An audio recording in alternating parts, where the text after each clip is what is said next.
Hello and welcome to Talk Landscape. My name is Andrea and I will be your host for today's conversation. So get comfortable, say hi in the chat, tell us where you're watching from. I'm currently joining live from Bonn, Germany at the GLF headquarters here, and we have a very special episode. This is episode 6 of Talk Landscape.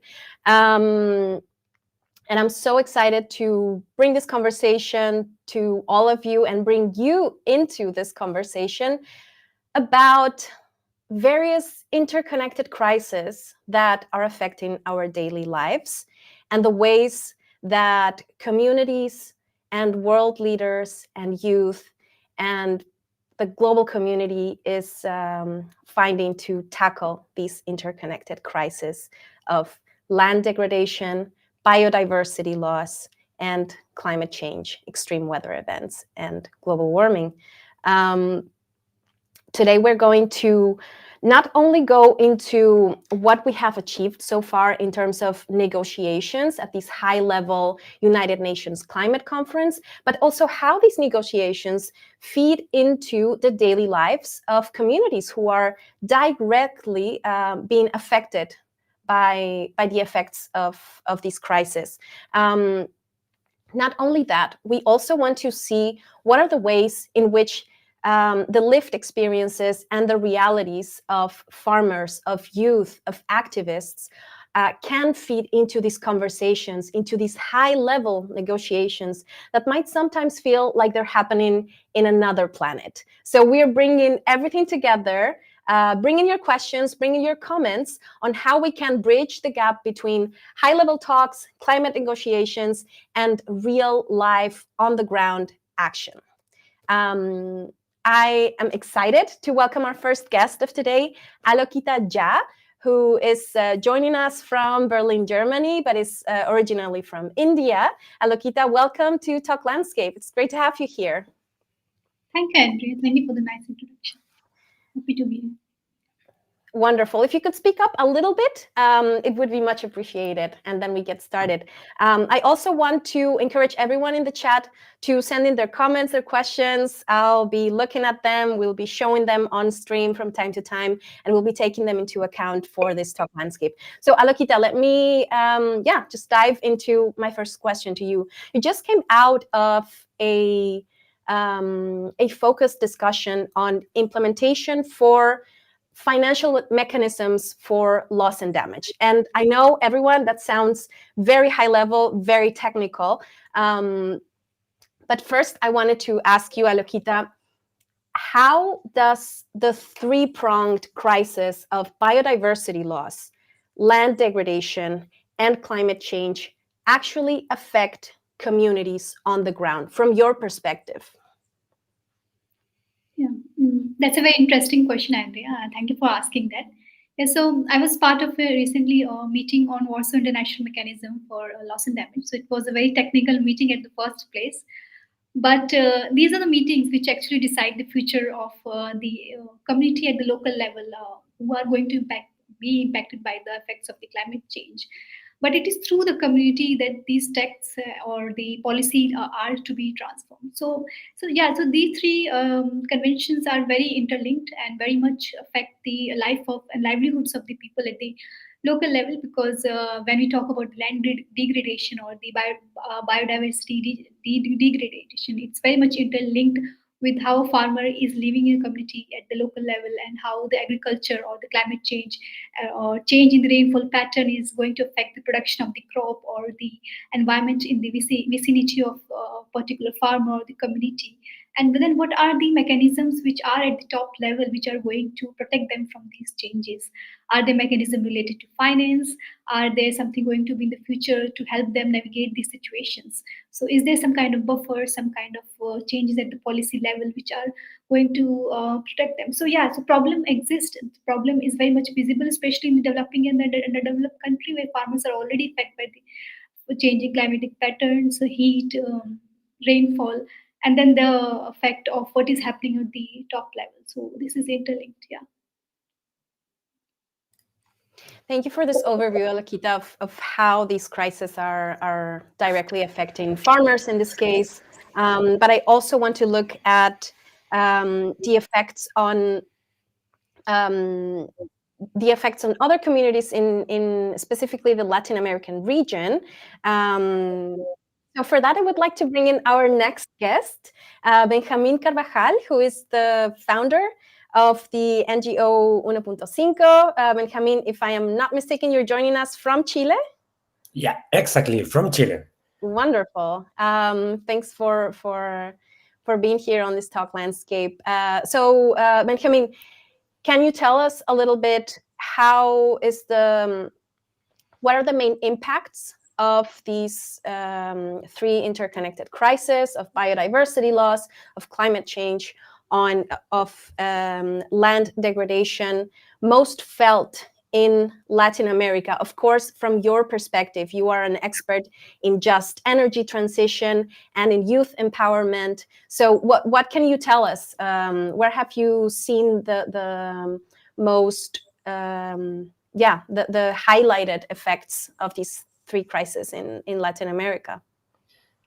Perfect. Well, it's not easy to start to talk about that, actually. I don't expect it to be easy. Yeah, yeah, yeah, that's completely true. Well, the first thing is like these conventions are completely related to Latin America, to our region, not just because everything started in Rio, in Brazil, that is part of Latin America, also because when we talk about this topic, these topics are completely related to biodiversity. 40% of the global biodiversity are in Latin America, but also our region is one of the most affected loss of biodiversity. Then on climate change, Latin America just represent 8% of the GHG emissions, 8%, but it is completely affected by the diverse impacts of the global warming, right? And in terms of desertification, well, not all countries are suffering this gap or this lack of water or the effect of the water cycle. But if we see, for example, in case of Chile, Chile is one of the most affected countries in the world, not just in the region, in the world by the drought. So even when it's a region that it is not a protagonist or like the main actor of this crisis, is one of the most affected. So from that from that perspective, it is clear to see, okay, what does it mean? So the climate justice or this diverse justice when you don't have like the main responsibility, but you are one of the most affected region. So from that point, it's also quite important to say, okay, last year we have the cup of the biodiversity convention here in Latin America and in Colombia, and that was quite like, how can I say, like it was like quite, it's not good the word, but it was like nice to see a talk when the Latin America was the center. And actually, this year, after 11 years, we're gonna have again the UNFCCC convention, the cup of climate change, on climate change.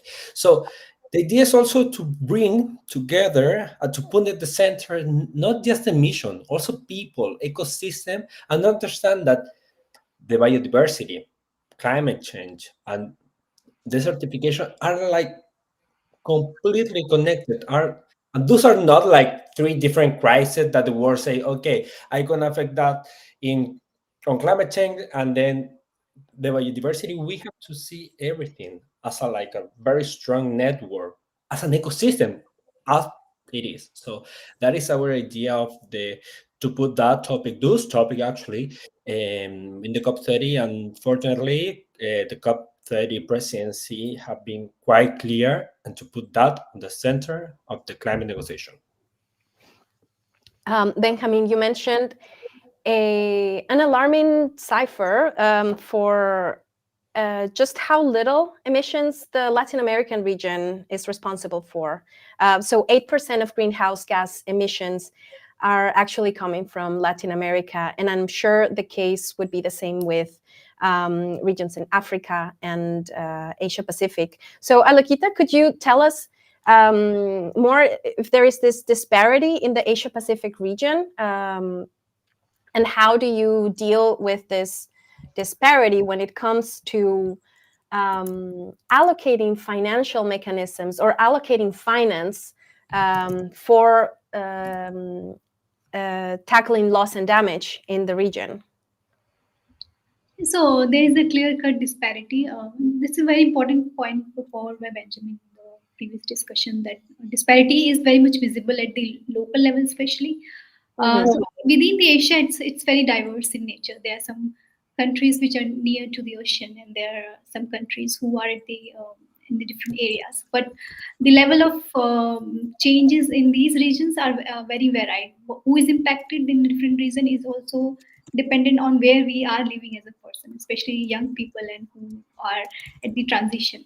So yes, and we can see this disparity very clearly with the community who have no or zero inclusion in these climate change effects, who have not contributed to the greenhouse gas emissions, but who are going to impact in the future, especially the communities who are living in the near the sea or the ocean.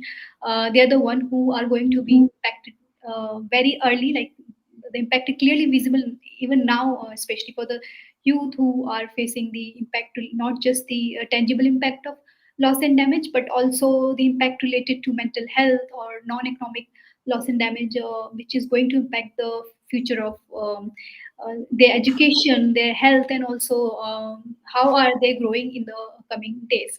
They already have seen the climate change happening around them, and so yeah, so the impact is multi-pronged, and but there is a large gap where they should actually get the funds, and who for whom the fund is actually going to be taken. So these things have to be taken in consideration, especially when we are talking related to finance mechanisms. So even as we as a youth advocate, when we advocate in these climate conferences, we are always stressing for the most vulnerable community and youth who have not at all contributed to these impact, but they are the ones who are going to the large brunt of the impact that is going to happen in the future. Sorry, now I want to go over to Benjamin, because if I'm not mistaken, Benjamin, you've attended at least 5 of the previous COPs. Yeah, you're right. That's Okay. yeah. Wow, that's yeah. I think you're the veteran here. How do these negotiations? How accessible are they? Do you feel like, how was your participation joining these, and how do these feed into discussions in the region and in your work and in your communities? Well, I can talk just for the COP on climate change, okay? Yeah. Because I attended since the first one was COP 25, actually, under the Chilean presidency in 2019, that we didn't have actually in Chile, and that we missed like a big opportunity. But something that, well, if we see just the data of attendees of these conferences, we can see that, for example, in 2019 for the COP 25, the conference received around 27K attendees. Then in the COP 26 in Glasgow in UK, there were like around 50K. Then for COP 27, it was around 60K, if I am not wrong. Then COP 28, well, we did a very big step, and then it was like around 100K people that attended, that were in Dubai. That was like also crazy. But then in COP 29, that actually when it was not like a big COP and it was really difficult to access in terms of like accommodation costs, the number of attendees were around like 70K or something like that, like 60K people. So if we see just the numbers, it's like, okay, more people now are interested, and then more people go to COP, right? But then, if we see the categories of the attendees, we can see that there are more like lobbyists, like fossil fuel company lobbyists. Actually, it is the second biggest delegation. It was the second biggest delegation after the Brazil delegation, that is always the biggest. Um, so it's like, okay, there are even more fossil fuel oil representatives than country. And the countries at the end are the people that negotiate or should be like more like present on this cup. So um, it is not easy to say, okay, we are having this kind of climate negotiation, climate talks, when we have a big presence of oil company that at the end is like the thing that like the problem that we want to fix, right? But in terms of like accessible, well, we have advanced. I love to I like to be an optimist. I think that we have to give like very good like steps in terms of accessibility. Now we have more capacity programs. Now we talk more about this than, for example, in 2019. We have these capacity programs in different languages, not just in English, it also in Portuguese and Spanish. Actually, this year we had a COP30 Academy when we explained everything about COP. And it was like in a course that we had like more than 2,200 participants. It was a free course online with a very known technical institute in Argentina, and that was like a very good like thing to see. Okay, there is a big interest actually in the population in Latin America that want to understand what is happening, what is going to happen actually now in Brazil, right? So the accessibility, of course, have increased for sure, but it is not still in that ideal point. So we have to guarantee that, and we can do it from different perspectives. We can like pressure our governments, our like international institution to bring more young people to this cup, more women, more indigenous people or indigenous representatives, because it's quite clear that we need to put those voices of the most affected people on the center of the discussion. The political situation now in the world is not easy. So, from my perspective, of course, now the climate negotiations are a level of point that are quite technical, but we also have to remember that we are talking about ecosystem from like lives people. So it's like every decision that we make or we don't make in those rooms is like it's gonna reflect or it's gonna like be affected or not affected to people. Now, Benjamin, you mentioned the steady increase in attendees, which I get that doesn't mean necessarily growing diversity of voices, right? But Yeah, but there are more young people actually now, because when I attended the COP25, actually we were like around, I don't know, we always remember that we have a photo of different Latin America's representative young people, and we were like around 50, but now I cannot even like recognize everyone. Probably there are more like 200, right? So that's very good, because in COP26, okay, there were like probably like some hundreds, but now there are like maybe 300, 400 of young people from Latin America that are attending that COP. That's cool, because we are like including more diversity, more reality of the region, and it is not like in just a very small like sector or like group of people that talk very technical question. We have to increase like to keep like to make bigger that circle, that bubble. So that I think that we have like advanced on that, but we have still many things to do it. absolutely.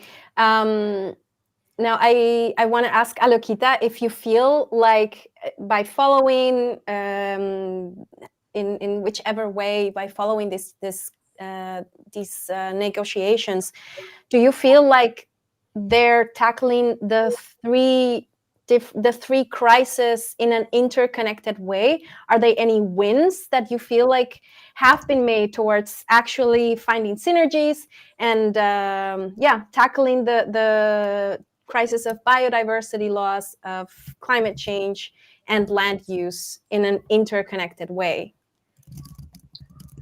Yes, so I can talk in context of what is being discussed for the loss and damage finance. I would say that it has a vision, and the entire technical discussions around how finance would be distributed to the local communities is more inclusive in nature, and also has the point where all three things are taken together, and how it is more interconnected to each other, especially when there are committees or there are experts who are talking about this or who are building the policies and frameworks.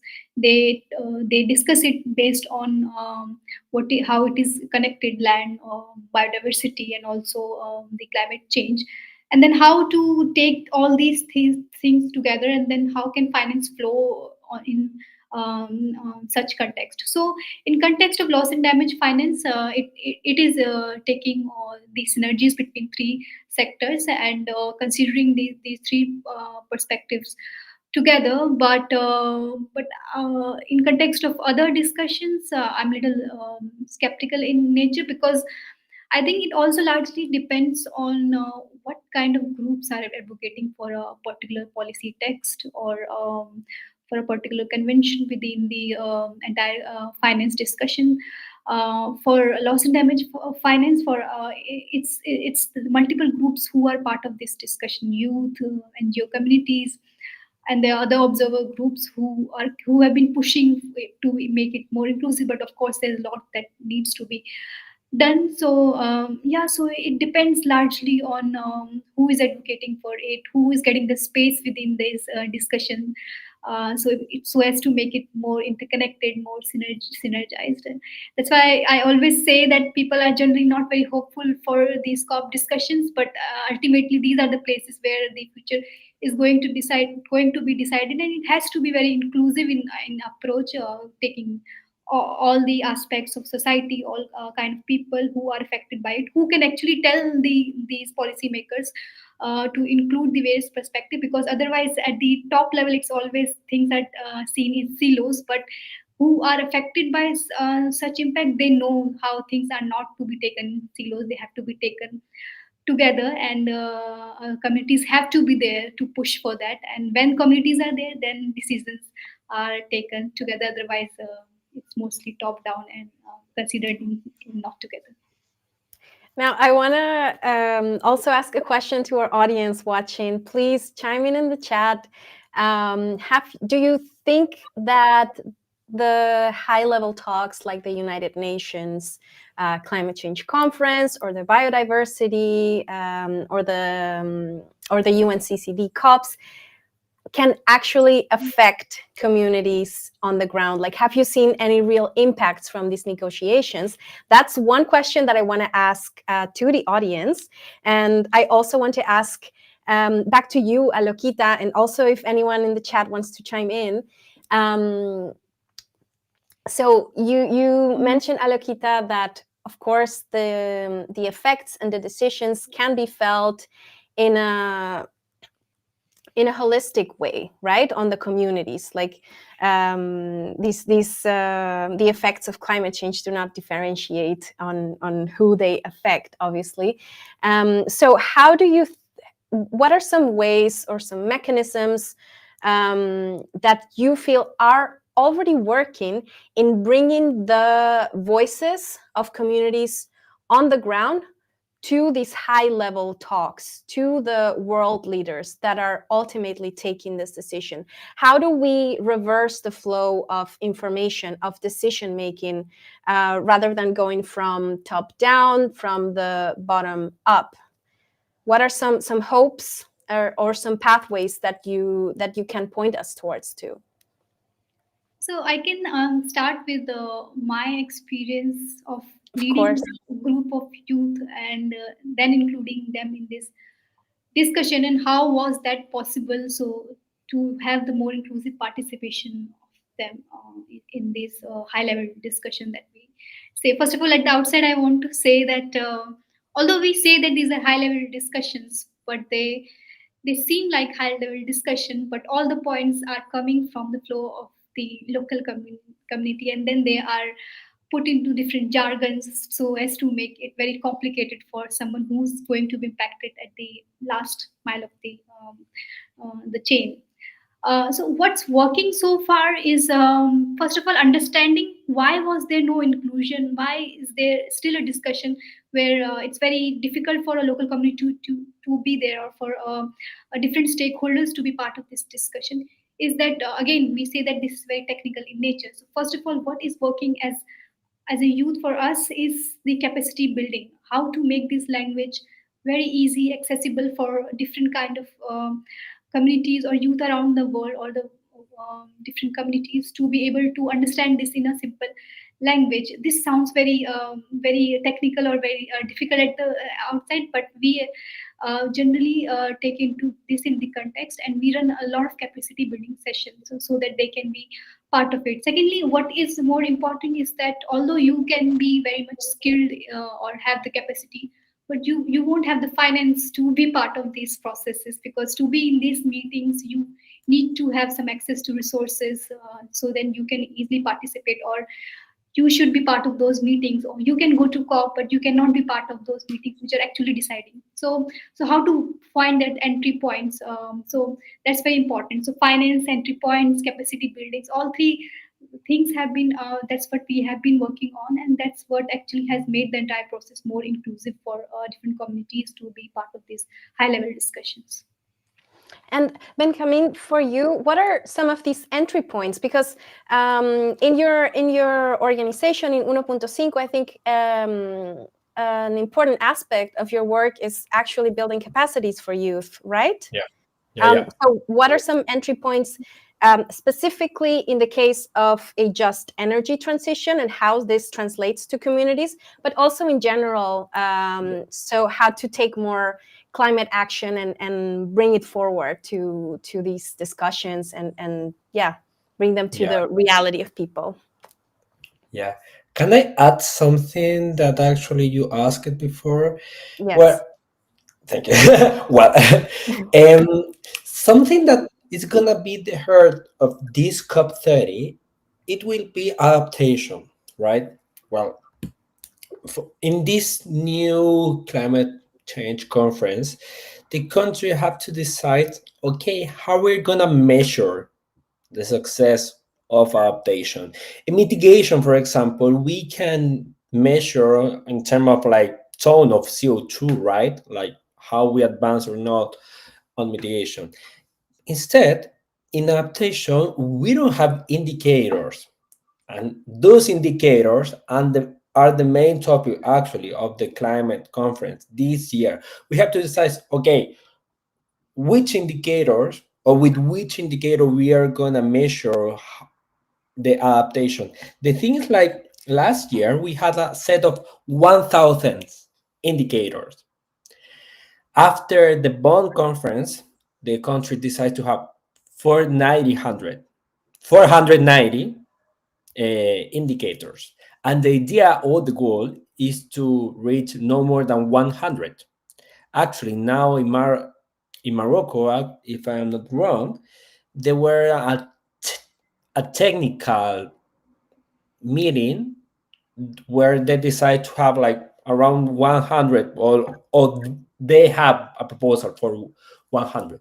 Why so difficult, and why now local community matters is because the adaptation in one community or territory is quite different, for example in Argentina, in Chile, than for example in Russia, or in Europe, in United States, or in India, or in Africa. Always depends on the context, on the vulnerability, because we have to understand that adaptation, it is like an equation. I am engineer, so I always love to see everything as like an equation. It's like, isn't like it's a formula between vulnerability. It's like how vulnerable you are, like in terms of like one impact, and how resilient, how is your resilience to survive to that impact. So then we have like the adaptation capacity, like the vulnerability or the risk, and then you have the resilience. So it's like we have to understand that the vulnerability is quite different and depends completely of the local context, and also the risks. The risks are different also depending of the territory. So now for this COP, we have to bring, or we have to make more concrete that idea of that bottom up. It's like, okay, these are have these impacts, or these are the stories that are happening in the territories, and we can put it this actually on the climate negotiation. It's not like a mitigation that you can do it from the top down. No, now we are talking about adaptation, and we have to see, okay, this measure, these stories, these like impacts are happening in the territory. So these are the best indicators. But something that we are actually, there an agreement on this negotiation is like the adaptation capacity is quite local and depends on your local capacity, on your local reality, on your cultural, on your culture, on your economic capacity, like everything. It's not that you can decide, okay, just one indicator from the climate negotiation in a very like formal room with very formal people. No, have to be decided and defined by the people that like grassroots organization. So after to talk that, after to say that, and to talk about what you said, it's like, okay, this year the core of the negotiation is going to be adaptation, right? But also we're going to have a new evaluation of the NDCs, these climate national plans.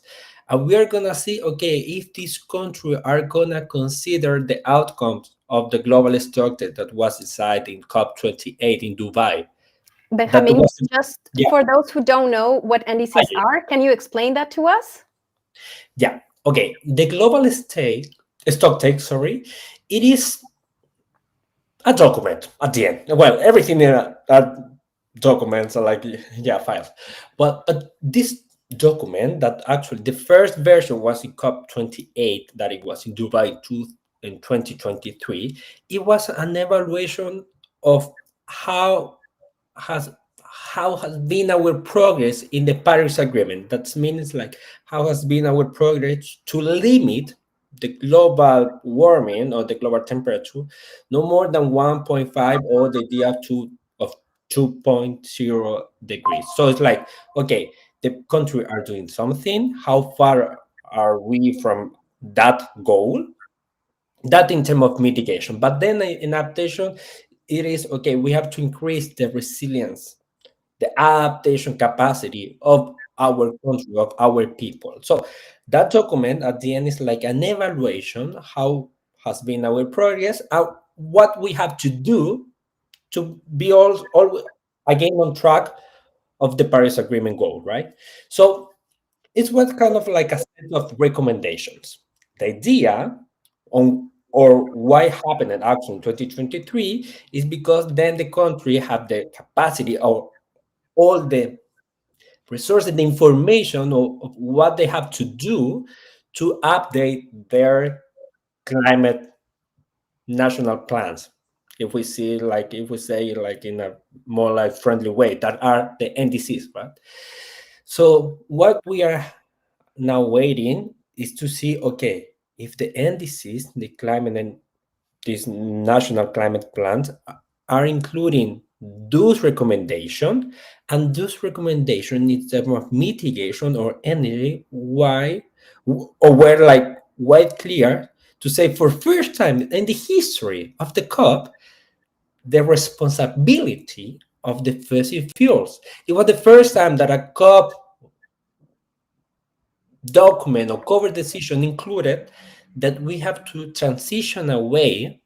That term that is quite confused, because what does it mean transition away? But it's like, how do we transition away from fossil fuels, understanding that fossil fuel represent more like around 70% of greenhouse or the greenhouse gas emissions. So are like the main responsible, like like they have the responsibility of this climate change. So it's like, but it was the first time, and the idea or the concept that were pushing NGOs and civil society was like to phase out. But okay, then also the country decided to put transition away. But it was something that we have to consider, that it was not the best thing, but it was like, okay, something that we have to now to see is that transition away of fossil fuel to triple triple fly like the renewable capacity, to double side the energy efficiency. Sorry if my English now is not the best one, but it's so early here in Chile.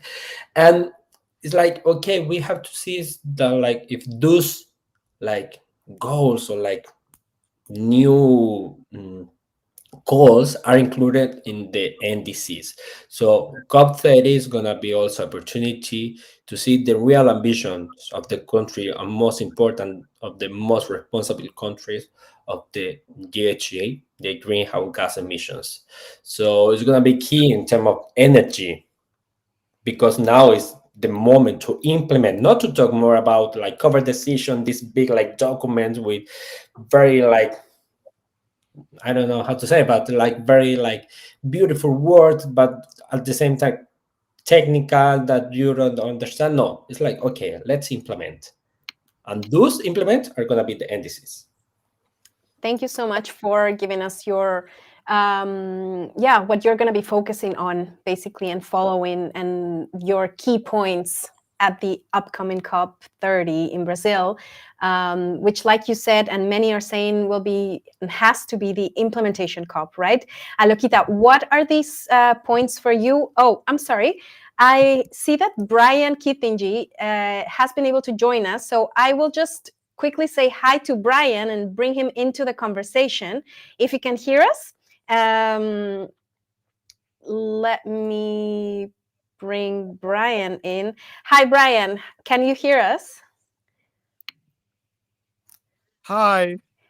So unfortunately, I was unable to join on time because a colleague got an accident, so we had to take them to hospital. But everything is fine. I'm really sorry, and my prayers with my colleague and everything. But there's something that Benjamin mentioned, because needs must, and we have to talk about this important conversation, is that when you look at the structure of COPs, is that in as much as yes, the UNFCCC, which people meet for COPs based on that, is a binding document, you find that most of these resolutions are non-binding. So many governments, especially in the global north, do not implement. Like, for example, in 2015, developed countries agreed that they are going to give 100 billion dollars each year to developing countries who are most affected by climate change. But lo and behold, even with the loss and damage fund that my brother Benjamin mentioned was set up, still the contributions have been very, very minimal to address the issue. Another thing is that with the structure of COP, there's always a tendency of member states having a lot of power. And because you know that with the whole badging system, the green badge, blue badge, the red badge, and the power that member states hold, and you find that most of these governments, especially in the global south, are not representative of the people's interests. So that becomes a factor that if you're going to have government delegations, or in quotes, member state delegations taking decisions on behalf of the collective, but these governments are not representative of the people on the ground, then that becomes a problem. And we have seen so many instances like Equatorial Guinea with the deals that they have with Total, but the people who are there, they have never benefited, and they've always been complaining about the pollution of the Congo forest and the Congo basin and the Gulf Sea that borders Equatorial Guinea. Yet Total has signed deals with the government, and so the government that puts a blank check. And there's so many instances that you can point out. So that becomes also another issue. Another thing to talk about when focusing about policy and the discussion that we are having is that we need to move away, focus so much on the big COP for the climate, and also look at the other COPs where decisions are taken. And I give an example that I recently came to learn that there's a COP6 that will be happening on the Minamata Convention. So we are going to discuss mercury in the Minamata Convention. Let's say member states say that because mercury, to be honest, has to be phased out. But let's say they extend the phasing out period to 2050. It means there will be effects on the soil and the water, which you cannot probably climate although it's still part when you look at the entire ecosystem of human and environmental health. However, the decisions have been taken separately. And there's so many other instances we can look, even with agrochemicals, with the BRS COPs. So this becomes a problem whereby decisions are taken in one side, but they do not cover everything. And then probably the last thing I would say is that we need also to move away from the focus on the big COPs and put a lot of emphasis on regional discussions, because I always say, like the famous saying that all politics is local. You will find that most of the countries within a certain region have a certain context and they understand it much better. So, for example, in the South American countries, that they're able to talk about the Amazon basin. They know the problems, the challenges they face. Which, if let's say that it was to be discussed in the bigger COP, yeah, Amazon may be discussed because it's the number one lung of the world. But let's say for the small island countries like the Papua New Guineas, the Seychelles, the Mauritius, you'll rarely find their agenda hitting the notes in these COPs. And probably one way to look at it is, how do we focus or decentralize the power of decision making to the regional areas, whereby countries who share the same context, the same challenges, are able to take a unified stand and they are able to be supported by the global community. That is one way I think we should look at reforming COP, because as a structure as it is now, there's a lot of representation from the small island countries and even global south countries that are quite minor. Like when you come to Africa, Kenya is a big thing. But how about Lesotho? How about Eswatini? When you go to Asia, how about the smaller countries like Nepal, which has Mount Everest and it's being affected? So we need to look at how do we decentralize power and have equal representation, but also equal power to take decision and equal support for everyone. Thank you. Thank you so much, Brian, for jumping into the conversation. It's great to have your insights. And I also want to hear from the audience. I see people joining us from Malaysia, someone else on LinkedIn saying hi and harvesting the wisdom concentrated on ecosystem restoration. We have our friends at Yodo, Cameroon, joining from Nkambe. Thank you all for joining us. So we are discussing, for those who are just joining us now, we're discussing what can be achieved through climate COPs, through the biodiversity COPs, through the land use UNCCT COPs, what can be achieved through these high-level discussions to actually have a positive impact on communities on the ground. Now, Alokita, I wanted to ask you something related to what Brian was saying on looking beyond the COPs. Where else do you find hope for actual climate action, for real change to happen on the ground? Where have you seen in your experience as a youth mobilizer, as an advocate, in joining also these UN-related conferences and spaces? Where else do you see hope for real change? Yeah, so from my experience, the hope that I see and what I've seen from my past work, because I started working at the community level with NGOs, with civil society, with policy makers who are actually inclined towards working for the community or doing change at the local level. But what where I see the tapping point right now is the innovation. We talk a lot about innovation in other sectors, but generally the innovation in the climate sector is not being discussed a lot. And so, but in this COP, there is a hope, because there is a particular pillar which talks about the technology. So if innovation is discussed in other aspect, then why not discuss in the climate? And we as a youth are very much interested in these kind of innovations which can lead to the just transition. So yes, at the local level, I see the hopes in the civil society, in the NGOs, in policymakers, the local level political actors who are actually inclined towards bringing solutions from the communities, and how the discussions are also coming out from the local level. So the not just COP, we need to have more discussions at the local level, so that more regional voices can be put in these text or documents, and then we can took it forward to the higher level. So yeah, so I see three aspect of it. First is the innovation, and then how policies and the different discussions are going on at the regional level, and the third is how the political community within the countries or at the regional level are more willing to change the future, and how to push them, or how to work with them as a youth also to bring change as the local level. Because if nothing is coming out the top level, we need to innovate something at the local and the regional level. What does innovation mean for you? Like, does it mean technology or just different ways of thinking? What does that mean for you, Alokita? For me, innovation, I think first it starts with your our imagination. What I feel in the coming years, that our imagination has been trapped into a real realm where we think the negative aspects of everything, but then we don't have a very very creative thinking where we can actually do the change. So the first aspect, the first step is of course the imagination, and this imagination has to be inculcated in youth, especially because we I have been fed with the negative news and negative thinking that the future is doomed.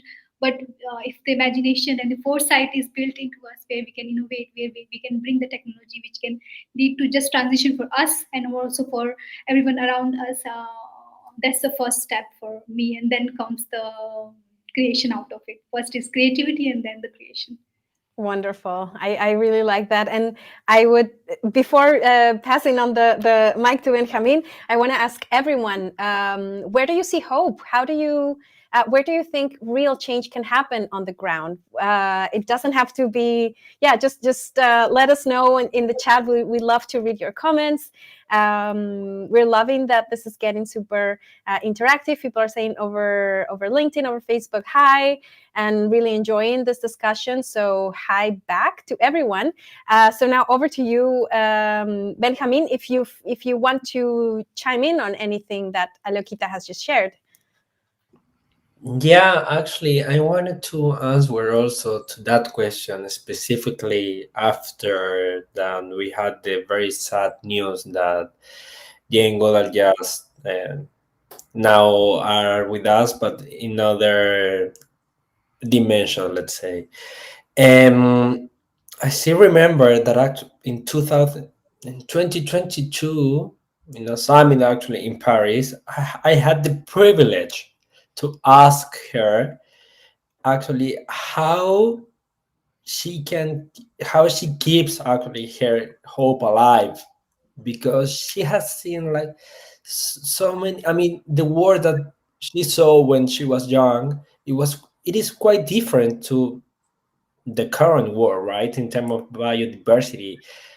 And every time that I heard her, she talked with like hope. So I ask her actually how she can keep that hope alive. And she answered me. Actually, I just posted that video again just like 1 week ago or something like that. And she smiled actually and told me, well, it's because I see people every single day trying to make a difference, especially young people. And that like actually like response, well, it was of course longer. It was like, yeah, 5 minutes, something like that. But like that moment just not stay with me, also reminded me that hope is not a feeling. It's like hope are not just promises. Hope comes from people, and it's a form of action. It's like when we see action, when we see people acting, we feel more inspired. And when we are more inspired, we feel more like hope at the end, right? So also something that remind me is like where I find hope, it is collaboration, knowing polarization.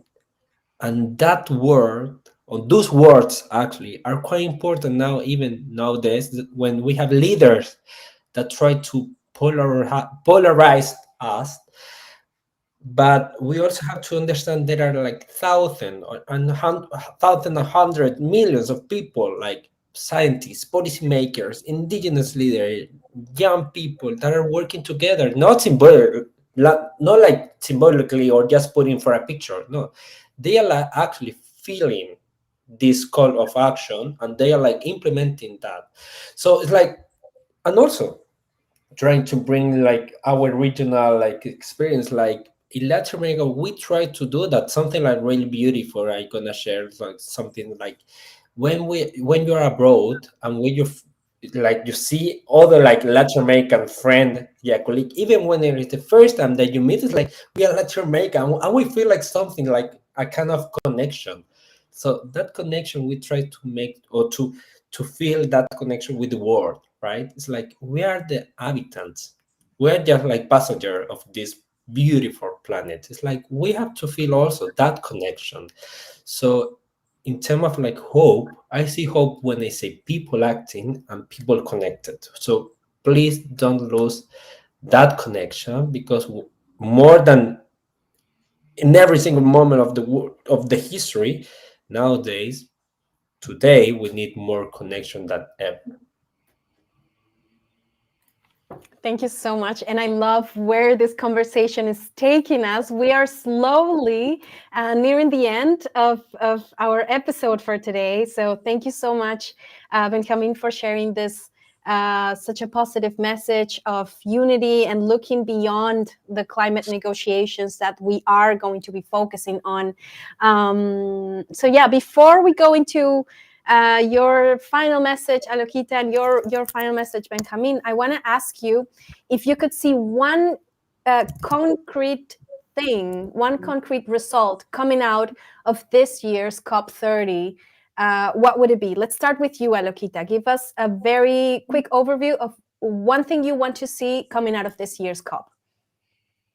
One thing that I want to see coming out of this COP is, of course, the more pressure on the implementation part of it. Of course, this COP is the COP of implementation, but we have to stick to our words. If it is the COP of implementation, then it has to be COP of implementation, and different negotiations should actually push towards that, because it's high time. We are just discussing, talking, but we need to act now.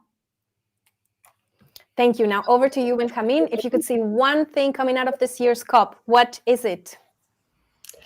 A set of good indicators for the global goal on adaptation. And if I can say a second, like a real mechanism to put that NCQG, that is the climate finance, like put it in action, because the outcome of COP29, it was not the best one, but we have to make reality that 1.3 million of climate finance for developing countries.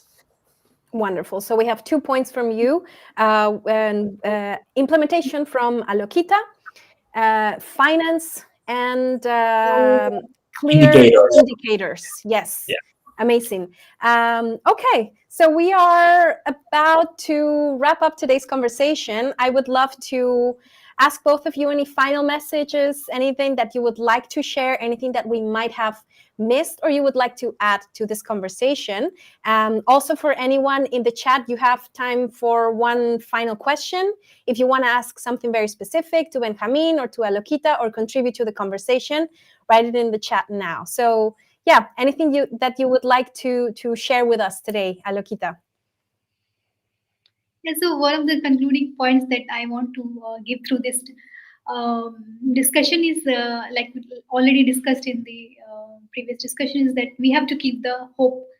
All this seems very technical in nature, very aloof from when we are in the day-to-day life, but then we are going to impact by this.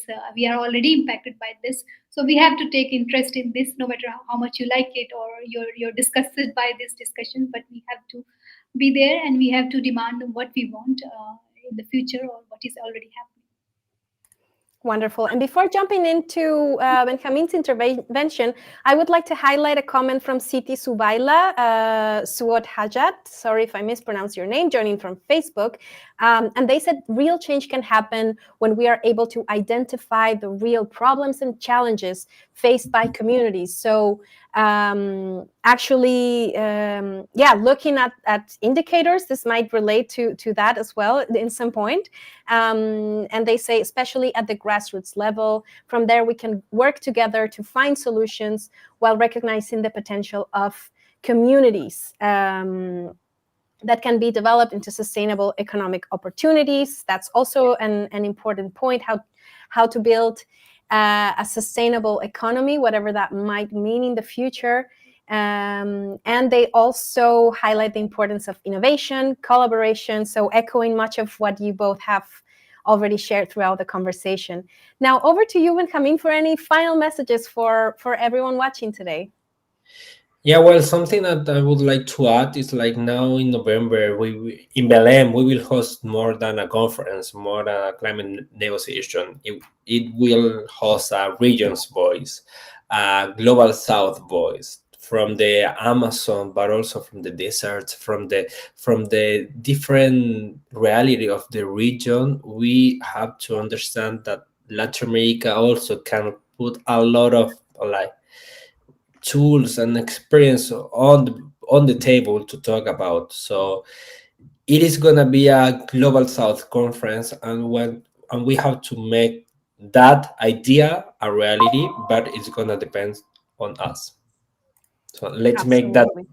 phrase like a reality. Wonderful. Thank you so much for sharing that, Benjamin. And yeah, with that, I want to close the conversation unless we have anything going on in the chat, any final messages there. Thank you so much for joining this discussion, for taking us from these sometimes inaccessible, complex world of climate negotiations into real change on the ground, into messages of hope, messages of community, of connection, of collaboration and innovation. So these are all things these are values and concepts that we can all understand and apply into our daily lives. So thank you so much to Alokita Ja, joining us from Berlin, and to Benjamin Carvajal, joining us from Chile, also to Brian, even if it was a short intervention from him. I'm so glad that he was able to make the time to join us as well and contribute such insightful comments to the convo. And of course, to everyone watching in the chat. We'll see you next month on our next episode of Talk Landscape. And before I leave, I want to invite everyone to dive deeper into these conversations, into what actual action on the ground might look like, how we can finance this, the work of communities that are protecting and restoring our planet, in 2 events where the GLF will be present at the COP30, not only in Belém, in Brazil, but also online. So join us at the GLF Climate Hybrid Conference happening on the 17th of November. You can register for free online and be inside these discussions happening from the COP.